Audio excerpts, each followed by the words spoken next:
Economics की इस class में पुनः आपका स्वागत है। मेरा नाम है विनोद मिया। आज हम जिस टॉपिक को आगे बढ़ाने वाले हैं उस टॉपिक का नाम है रिकार्डो का तुलनात्मक लागत का सिद्धांत। तो आज हम यहाँ पर रिकार्डो की भाषा में समझते हैं कि उसने अपने सिद्धांत को किस प्रकार से आगे समझाया है। उसने लागतों में अंतर को 3 भागों में बांटा है, अर्थात उसका जो सिद्धांत अभी हम यहाँ पर पढ़ने वाले हैं, लागतों में जो अंतर है वो 3 प्रकार से हो सकता है। अभी 3 प्रकार कौन कौन से हो सकते हैं? एक है पहला, लागतों में पूर्ण या निरपेक्ष अंतर। लागतों में पूर्ण या निरपेक्ष अंतर। दूसरा अंतर है लागतों में समान अंतर। लागतों में समान अंतर। और तीसरा है लागतों में तुलनात्मक अंतर। तो इस प्रकार से लागतों में जो अंतर है उसके कितने प्रकार हो गए? 3 प्रकार हो गए। तो पहला प्रकार कौन सा है? पहला वाला है लागतों में पूर्ण को ही निरपेक्ष कहते हैं, ऑब्सोल्यूट डिफरेंस इन कॉस्ट। तो ये मैं पहले बता रहा था आपको कि पिछले वीडियो में मैंने आपको बताया था कि जो लागतों में अंतर मैंने निकाला था वो रुपये में निकाला था, पैसों में निकाला था। लेकिन रिकार्डो ने जो लागत बतलाई किसी वस्तु की बनाने की, वो उसने रुपयों में नहीं बताई थी। उसका मूल्य नहीं बतलाया था रुपयों में या किसी भी मनी में। उसने उसको बतलाने का जो काम किया था वो किया था उसने श्रम के घंटों में। किसी वस्तु को बनाने में जो उत्पादन लागत आती है उसको उसने श्रम में व्यक्त किया है, घंटों में व्यक्त किया है। अर्थात कि किसी वस्तु को बनने में 5 घंटे लगते हैं या 10 घंटे लगते हैं या 50 लगते हैं, 365 घंटे लगते हैं। तो श्रम की लागत पर उसका यह सिद्धांत आधारित है। तो इसको आपने ध्यान में रखना है। और उसने उत्पादन के साधनों में केवल श्रम को ही शामिल किया है। तो इस बात को आपने ध्यान में रखना। क्या ध्यान में रखना है? उत्पादन लागत का आकलन उसने किसमें किया है? श्रम के घंटों में किया है। उत्पादन किसमें, लागत किसमें निकाली? उसने श्रम के घंटों में निकाली है। जैसे मैंने बताया कि किसी वस्तु को बनाने में बहुत सारे घंटे लग सकते हैं। सरल काम होगा तो कम घंटे लगेंगे, बहुत कठिन है तो ज्यादा घंटे लगेंगे। तो चलते हैं अपने पहले अंतर की ओर, लागतों में पूर्ण या निरपेक्ष अंतर। इसकी क्या डेफिनेशन हो सकती है कि पूर्ण या निरपेक्ष अंतर किसे कहते हैं? जब दो देशों में एक देश किसी वस्तु का कम लागत पर उत्पादन कर सकता है। जब दो देशों में से कोई देश एक वस्तु का अकेला कम लागत पर उत्पादन कर सकता है तो उसे कहेंगे पूर्ण या निरपेक्ष अंतर। पूर्ण या निरपेक्ष अंतर। इसको यहां पर काल्पनिक तालिका के माध्यम से समझते हैं कि टेबल पर कैसा आएगा। यहां पे लिखा हुआ देश, एक वस्तु है गेहूं उदाहरण के लिए और एक है चावल। भारत उदाहरण के लिए देश है और दूसरा देश है फ्रांस। तो भारत क्या करता है? यदि अपने देश में गेहूं का उत्पादन करता है तो चावल का उत्पादन करता है। तो रिकार्डो के अनुसार क्या क्या समय लग सकता है? भारत गेहूं का यदि 600 यूनिट 600 इकाइयों का उत्पादन करता है तो 60 घंटे लगते हैं। चावल का करता है 300 यूनिट तो 60 घंटे लगते हैं। तो ये भारत की बात हुई कि भारत को गेहूं के उत्पादन में क्या होता है? 60 घंटे लगते हैं 600 यूनिट में, पहली फसल। ओके, पहली वस्तु। दूसरी वस्तु है चावल, 300 यूनिट का उत्पादन होता है लेकिन उसकी जो लागत है 60 घंटे है। कि जहां 60 घंटे में क्या हो रहा है? 600 यूनिट तैयार हो रही हैं। 60 घंटे में 600 यूनिट तैयार हो रही हैं। वहीं 60 घंटे मात्र चावल की कितनी? 300, आधा क्या हो रही हैं? तैयार हो रही हैं, पैदा हो रही हैं, उसका उत्पादन हो रहा है या उसकी लागत आ रही है। तो ये उत्पादन की लागत है भारत में कि 600 इकाइयों की गेहूं की उत्पादन लागत 7 घंटे, चावल की मात्र 300 यूनिट का 60 घंटे। ये भारत की बात हो गई। इतना आपने लिखना है। ये जो अंक ले रखे हैं सारे के सारे जो अंक हैं एक काल्पनिक है, काल्पनिक अंक है समझाने के लिए। दूसरा देश है फ्रांस। फ्रांस क्या करता है? सेम इन दो फसलों का अपने देश में उत्पादन करता है। तो देखिए 300 यूनिट यदि उत्पादन होता है गेहूं का अकेले फ्रांस में तो 60 घंटे लगते हैं। 300 यूनिट 60 घंटे, जबकि भारत में उसके डबल 2 गुना उत्पादन हो रहा है 600 यूनिट, लेकिन घंटे 60 ही लग रहे हैं। ओके, दूसरा है फ्रांस की अगली फसल, यदि अपने देश में वो चावल पैदा करता है तो 60 घंटे में 600 यूनिट पैदा करता है। तो जो घंटे लिखे हैं 60 घंटे, ये उत्पादन की लागत है। उत्पादन की लागत है, क्योंकि रिकार्डो ने रुपयों में या मुद्रा में व्यक्त नहीं किया है कि इतनी मजदूरी देकर इतनी यूनिट का उत्पादन होगा। उसने कहा घंटों में मापा, उसने श्रम की जो लागत है उसको घंटों में लिया है। अब देखिए, यदि भारत क्या करता है, इस परिभाषा के अनुसार भारत गेहूं की 60 घंटे में कितनी इकाइयां पैदा कर रहा है, 600 इकाइयां पैदा कर रहा है। ओके, और मात्र यहाँ 300 कर रहा है। इस पर नजर डालते हैं तो फ्रांस क्या कर रहा है, गेहूं की 300 कर रहा है, 60 ही घंटे लग रहे हैं, लेकिन 600 यूनिट तैयार कर रहा है, लेकिन 60 घंटे लग रहे हैं। तो अकेला फ्रांस जो है चावल का उत्पादन करे तो इसकी उत्पादन लागत यहाँ पर कम है। ओके, और यहाँ पर अकेला भारत क्या करे, गेहूं का उत्पादन करे तो इसकी लागत भी क्या है, कम है। तो दोनों देशों में अलग अलग फसलों की उत्पादन जो लागत है वह कम है। अर्थात हम कहें गेहूं 60 घंटे में इतना, जबकि गेहूं भारत कर रहा है ज्यादा और फ्रांस कर रहा है कम। ओके, लेकिन फ्रांस को चावल में बढ़त हासिल है। तो ऐसे में व्यापार संभव है, अंतरराष्ट्रीय व्यापार, हाँ संभव है। वो कैसे है यहाँ देखना है, क्योंकि गेहूं की कॉस्ट लागत जो है भारत में 60 घंटे है 600 यूनिट की, ठीक है जी, और चावल की यहाँ क्या है 60 घंटे कॉस्ट है, लेकिन यूनिट 600 तैयार हो रही है। तो कुल मिलाकर भारत में गेहूं की उत्पादन लागत क्या है, कम है, और चावल की क्या है, किस देश में, फ्रांस में कम है।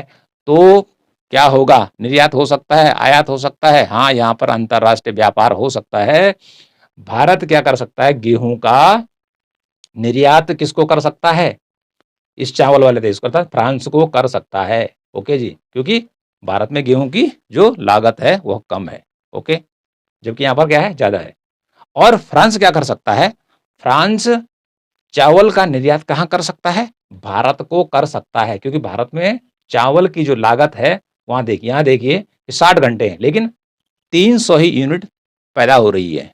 तो व्यापार कैसा होगा कि भारत क्या करेगा, गेहूं का निर्यात किसको करेगा, फ्रांस को करेगा, और फ्रांस निर्यात करेगा चावल का भारत को। तो इस प्रकार से व्यापार में दोनों देशों को फायदा होगा। यहां पर भी लिखा हुआ है भारत को गेहूं में व फ्रांस को चावल के उत्पादन में निर्यात करके फायदा होगा।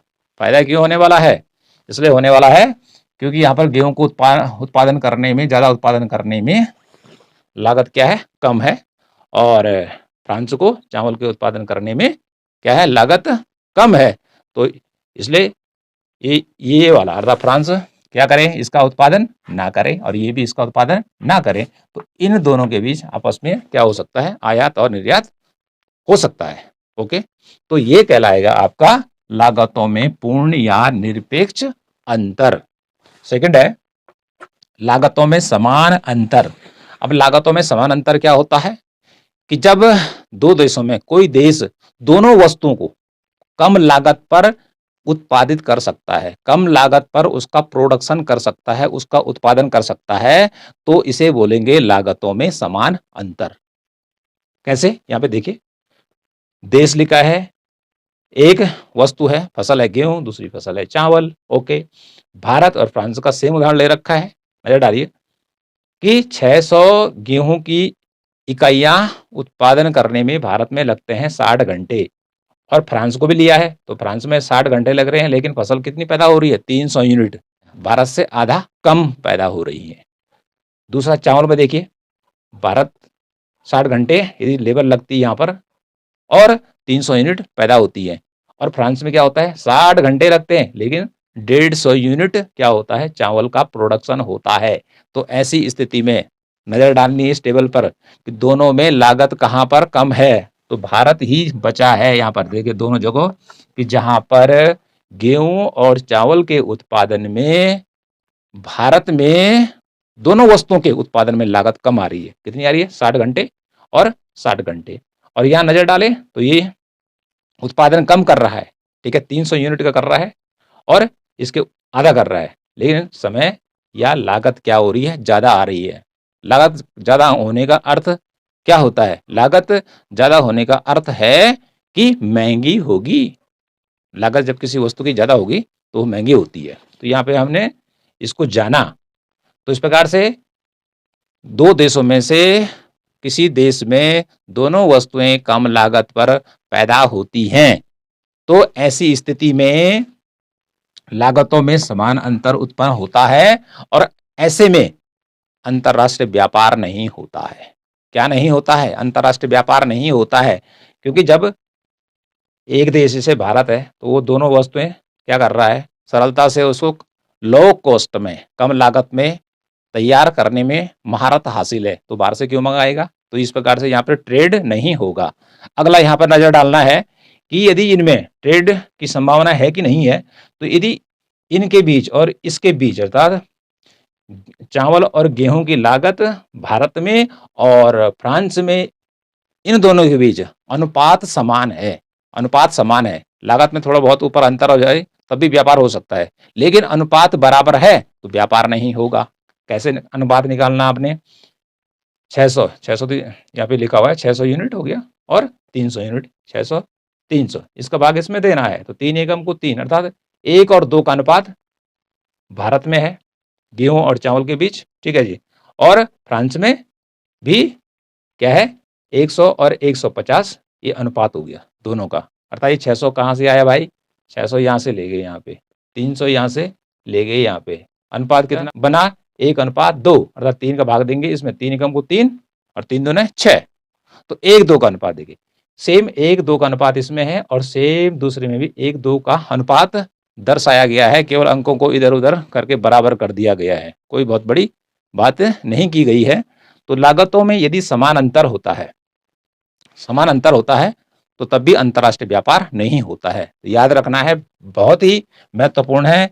यदि रिकार्डो के सिद्धांत में लागतों में यदि समान अंतर रहता है, ठीक है, लागतों में समान आनुपातिक अंतर होता है तो फिर अंतर्राष्ट्रीय व्यापार नहीं होता है। एक बार पुनः याद दिला देता हूं, ये कोष्टक में घंटे लिखे हुए हैं क्योंकि रिकार्डो ने उत्पादन लागत को जो निकाला है वो श्रम के घंटों में निकाला है कि कितने घंटे में कोई वस्तु बनकर तैयार होती है। लागतों में अंतर का तीसरा प्रकार है जो कि महत्वपूर्ण है अंतर्राष्ट्रीय व्यापार के लिए, वो है लागतों में तुलनात्मक अंतर। तो रिकार्डो ने क्या कहा है कि लागतों में तुलनात्मक अंतर के कारण ही अंतर्राष्ट्रीय व्यापार होता है, अर्थात वस्तुओं का आयात और निर्यात देश आपस में करते हैं। तो लागतों में तुलनात्मक अंतर के लिए क्या लिखना है? दो देशों में से एक देश दोनों वस्तुओं को कम लागत पर बना सकता है। क्या लिखा है कि दो देशों में से एक देश दोनों वस्तुओं को कम लागत पर तैयार कर सकता है या पैदा कर सकता है, उनका प्रोडक्शन कर सकता है, किंतु तुलनात्मक रूप से एक वस्तु को बनाकर लाभ प्राप्त कर सकता है। अर्थात दोनों वस्तुएं नहीं बनानी, उसको दोनों वस्तुएं नहीं बनानी है, बल्कि क्या करना है कि उस वस्तु को बनाना है उसको, या उस वस्तु को पैदा करना है जिसकी लागत उस देश में कम है, ठीक है, और उस वस्तु को बाहर से खरीदना है कि जिस वस्तु की उत्पादन लागत खुद के देश में ज्यादा है। तो इसको यहाँ पर तालिका के द्वारा बहुत ही सरल शब्दों में समझिए कि किस प्रकार से तुलनात्मक लागतें आती हैं, अंतर आता है और तब जाके देश आपस में व्यापार करते हैं। आपने क्या करना है, यहाँ पर देश लिखना है, उदाहरण के लिए वही देश ले रखे हैं भारत और फ्रांस। यहाँ पे लिखना है गेहूं और चावल, ठीक है, यहाँ पे लिख दीजिए विनिमय अनुपात, या इसको हम विनिमय दर भी कह सकते हैं। यहाँ पे लिखना है 30, यहाँ पे 70, यहाँ पर 40, यहाँ पर 50, ठीक। अब यहाँ पर क्या है, उधर हम घंटे पढ़ा रहे थे, यहाँ मेरा एक एक एक एक लिखा है, तो एक का अर्थ है चारों जगह एक इकाई, एक यूनिट, ठीक है। तो पहला समझ लेते हैं कि यदि भारत क्या करता है, अकेला गेहूं और चावल का अपने देश में प्रोडक्शन करता है, उत्पादन करता है, तो कितने घंटे लगते हैं उसको, क्योंकि यह लागत किस में निकाली गई है, घंटे में निकाली गई है। तो भारत क्या करता है, यदि गेहूं का प्रोडक्शन अपने देश में करता है तो 30 घंटे लगते हैं एक इकाई पैदा करने में। उदाहरण के लिए सारे अंक ले रखे हैं। दूसरा है चावल, चावल यदि भारत 1 यूनिट पैदा करता अपने देश में तो 40 घंटे लगते हैं। तो इसका अनुपात क्या रहेगा, विनिमय अनुपात 30:40, अर्थात 30 यहां से लेना है, यहाँ पे अनुपात का चिन्ह लगाना और 40, ठीक है जी। इसका भाग इसमें दे दीजिए तो ये आ जाएगा 0.75, ये वाला भारत में रहने वाला है। अब यदि हम फ्रांस की बात करें तो फ्रांस में गेहूं की 1 यूनिट पैदा करने के लिए 70 घंटे लग रहे हैं और 1 यूनिट चावल पैदा करने के लिए 50 घंटे लग रहे हैं। तो इसका अनुपात भी निकालना है। 70 यहाँ से यहाँ पे लिखा, 50 यहाँ पे लिखा, 50 का भाग हमने क्या करना है 70 में देना है, तो ये हो जाएगा 1.4 का यहाँ पर अनुपात बन गया। यहाँ तो बात क्लियर हो गई। अब देखिए, अब दोनों पे नजर डालनी है कि दोनों वस्तुओं था गेहूं और चावल, दोनों में से किस देश में कॉस्ट कम आ रही है, लागत कम आ रही है। तो यहाँ पर देखिए, भारत में गेहूं की 1 यूनिट तैयार करने में मात्र 30 घंटे लग रहे हैं, फ्रांस में 70 घंटे लग रहे हैं। तो उत्पादन लागत यहाँ ज्यादा है या महंगा पड़ेगा।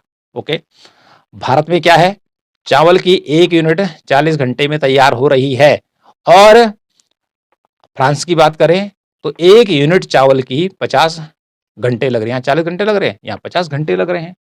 ठीक है, लेकिन तब भी यहाँ पर अंतरराष्ट्रीय व्यापार होगा, व्यापार होगा। अब क्यों होने वाला है, अब देखिए, इसलिए होने वाला है यदि ये अलग अलग पैदा करते हैं, यदि हम ये अलग अलग पैदा करते हैं तो इनको नुकसान होगा। और यदि ये क्या करते हैं, वस्तुओं का आपस में क्या करते हैं, बंटवारा कर लेते हैं, मैं इस वस्तु को बनाऊंगा या पैदा करूंगा और तू उस वस्तु को करेगा, तो फिर इन दोनों को फायदा होने वाला है। कैसे होने वाला है, देखिए, पहले हम देखते हैं दक्षता के अभाव में। दक्षता के अभाव में अर्थ है कि ये अपने देश में पैदा करे और ये अपने देश में पैदा करे, तो तब क्या असर पड़ता है। ठीक है जी। और यदि ये गेहूं को, यदि भारत गेहूं का उत्पादन करता है, चावल का नहीं करता, चावल छोड़ दीजिए, ठीक है जी, और फ्रांस क्या करता है, इसका उत्पादन नहीं करता है, इसका उत्पादन करता है, तो फिर देखना दोनों को क्या होगा, लाभ होगा। तो पहले हम जांच करते हैं कि यदि अकेले दोनों देश क्या करते हैं, दोनों वस्तुएं पैदा करते हैं, तो कितना समय लगता है। देखिए, भारत में यदि 1 यूनिट गेहूं, ठीक है, 1 यूनिट गेहूं कितना था, 30 घंटे लगेगा और 1 यूनिट चावल पैदा करने में 40 घंटे। तो 30 और 40 को जोड़ना है तो यहाँ पे लिखा है 70 घंटे। 70 घंटे लगते दोनों फसलों के उत्पादन करने में। फ्रांस में कितना लगेगा, फ्रांस में 1 यूनिट गेहूं प्लस 1 यूनिट चावल, 70 धन 50 बराबर 120, दोनों को जोड़ देंगे तो 190 घंटे लगते हैं। ठीक है, 190 घंटे लगते हैं कि जबकि ये दोनों देश क्या करते हैं, अपने देश में ही दोनों फसलों का उत्पादन करते हैं। तो ऐसी स्थिति को कहेंगे दक्षता के अभाव में, दक्षता के अभाव में। अब अगली स्थिति देखिए, दक्षता की स्थिति में या कुशलता की स्थिति में, या इसी को हम कह सकते हैं विशिष्टीकरण की स्थिति में। क्या कह सकते हैं, विशिष्टीकरण की स्थिति में। अब देखिए, यदि ये विशिष्टीकरण की नीति को अपनाते हैं दोनों देश, तो क्या असर पड़ने वाला, लिखा है यहाँ पर देखिए, दक्षता की स्थिति में इसी को कहते हैं विशिष्टीकरण की स्थिति में, इसी को कहते हैं कुशलता की स्थिति में। देखिए, भारत 2 यूनिट गेहूं की लागत, भारत में 2 यूनिट गेहूं की लागत, यदि भारत 2 यूनिट गेहूं तैयार करता है, 2 यूनिट, 1 यूनिट को बनाने में 30 घंटे, तो 2 यूनिट को बनाने में कितने घंटे लगेंगे, 60 घंटे, 60 घंटे लगेंगे, यहाँ पे लिखा है। ओके, चावल का ही प्रोडक्शन करता है तो कितने घंटे लगेंगे 2 यूनिट करने में, 1 यूनिट में लग रहे हैं 50 घंटे, तो 2 यूनिट में कितने घंटे लगेंगे, 100, 50 दूने 100। तो इन दोनों को आपस में जोड़ना है, तो 100 ये हो गया और 60, 160 घंटे। ठीक है जी, कब हो रहे हैं 160 घंटे, जबकि भारत क्या कर रहा है, केवल गेहूं का प्रोडक्शन अपने देश में कर रहा है 2 यूनिट, और इधर ये फ्रांस अपने देश में केवल चावल की 2 यूनिट पैदा कर रहा है। तो इसका दूसरा अर्थ भी हुआ, ये हुआ कि जो भारत के सामने चावल लिखा है, तो चावल भारत पैदा नहीं करेगा, इसको नहीं करेगा, और फ्रांस में लागत ज्यादा आ रही है तो इसको नहीं करेगा, तो तब जाके ये विशिष्टीकरण कहलाता है। ठीक है, तो यहाँ आ गया 160 घंटे। और जब दोनों देश अलग अलग पैदा कर रहे थे तो 190 घंटे, तो अंतर कितना आ गया, 190 में से 160 घटा दीजिए तो 30 घंटे का फायदा हो रहा है भाई अंतरराष्ट्रीय व्यापार करने में। अर्थात विशिष्टीकरण की नीति अपनाते हैं ये, कि भारत गेहूं का ही प्रोडक्शन करे, ठीक है, और फ्रांस चावल का ही प्रोडक्शन करें, तो ऐसी स्थिति में इनमें व्यापार होता है, ट्रेड करते हैं, तो 30 घंटे का इनको फायदा हो रहा है, 30 घंटे का फायदा हो रहा है। तो ऐसी स्थिति में फायदेमंद क्या रहेगा, ऐसी स्थिति में लाभ ये है कि भारत गेहूं का उत्पादन कर किसको, फ्रांस को निर्यात करें, ठीक है जी। और फ्रांस क्या करे, केवल चावल का उत्पादन कर भारत को निर्यात करे। तो कुल मिलाकर एक देश में एक ही फसल को पैदा करना है। तो जब एक देश में एक फसल पैदा होगी तो क्या होगा कि वह देश उस फसल को पैदा करने में नई नई टेक्निक ढूंढेगा, तो वह एक्सपर्ट हो जाएगा, तो कम से कम लागत पर अधिक से अधिक प्रोडक्शन करेगा। और यदि दो वस्तुओं में फंसा रहा तो इधर का होगा ना उधर का होगा। तो इसलिए रिकार्डो ने क्या कहा, रिकार्डो ने कहा कि तुलनात्मक लागतों में यदि अंतर आता है, या उसने कहा कि अंतर्राष्ट्रीय व्यापार क्यों होता है, तो उसने कहा तुलनात्मक लागतों में अंतर आने के कारण ही अंतर्राष्ट्रीय व्यापार का जन्म होता है। अर्थात इसलिए होता है कि कोई वस्तु किसी देश में कम लागत पर बनती है, जबकि वही वस्तु दूसरे देश में ज्यादा लागत पर बनती है। ओके, तो यदि लागतों में अंतर आ गया और सेम ही लागत आ रही है, ठीक है जी, 30 यहाँ भी आ रही है, ठीक है, और 30 40 और यही सेम उतार दिया, तो फिर क्या होगा, अंतर्राष्ट्रीय व्यापार नहीं होगा। जब लागतें सेम आ रही हैं, यदि दोनों देशों में लागतें बराबर हैं, तो तब जाके ट्रेड नहीं होने वाला। कौन सा ट्रेड, इंटरनेशनल ट्रेड की बात हो रही है। देश के अंदर तो चलेगा, चावल के बदले गेहूं लिया जाएगा, गेहूं के बदले चावल चलेगा। तो इस प्रकार से ये मैंने आपको यहाँ पर बहुत ही आसान भाषा में समझाया कि किस प्रकार से कितने घंटों की बचत हो रही है। कब हो रही है, दक्षता की स्थिति में, जब एक देश केवल गेहूं का उत्पादन कर रहा है और दूसरा देश केवल चावल का उत्पादन कर रहा है, तो तब जाके इनको लाभ होगा। अदरवाइज दोनों अलग अलग पैदा करेंगे। तो यहाँ पर हमें घंटे दिखा दिए, 190 घंटे में हो रहा है, जबकि दोनों अलग अलग पैदा करते हैं और एक दूसरे को क्या करते हैं, निर्यात करते हैं, तो दोनों देशों को फायदा होता है। क्योंकि व्यापार जो होता है वो किस लिए होता है, फायदे के लिए तो होता है, नुकसान के लिए तो होता नहीं है। तो इस प्रकार से आज हमने आपको यहाँ पर क्या बतलाया, आज हमने आपको ये बतलाने की कोशिश की कि जो रिकार्डो का कंपैरेटिव कॉस्ट थ्योरी है, इसमें लागतों में जो अंतर है वो 3 प्रकार से बतलाया गया है। 3 प्रकार का अंतर इसमें बताया गया है कि कौन कौन सा अंतर है। लागतों में पूर्ण या निरपेक्ष अंतर हमने आपको यहाँ पर बतला दिया है। दूसरा बताते हैं लागतों में समान अंतर, यहाँ पर बतला दिया है। और तीसरा बता दिया है लागतों में तुलनात्मक अंतर। और तुलनात्मक अंतर के कारण ही अंतर्राष्ट्रीय व्यापार होता है, ऐसा किसने बोला है, ऐसा रिकार्डो ने बोला है। इसी को दोहरा देते हैं। और उत्पादन लागत का जो आकलन किया गया है वह श्रम लागत के रूप में किया गया है, घंटे के रूप में किया है। किसी वस्तु को बनाने में कितने घंटे लगते हैं, तो किसी वस्तु को बनाने में जितना ज़्यादा समय लगेगा, जितना ज़्यादा समय लगेगा वो वस्तु उतनी ज़्यादा महंगी होगी। और जिस वस्तु को बनाने में जितना कम समय लगेगा, जितने कम घंटे लगेंगे, वो वस्तु क्या होगी, उतनी ही सस्ती होगी। तो आई होप ये वाला टॉपिक आपकी समझ में आ गया होगा। 2-3 बार आपने क्या करना, पढ़ना है, रीडिंग करनी है, राइटिंग करनी है,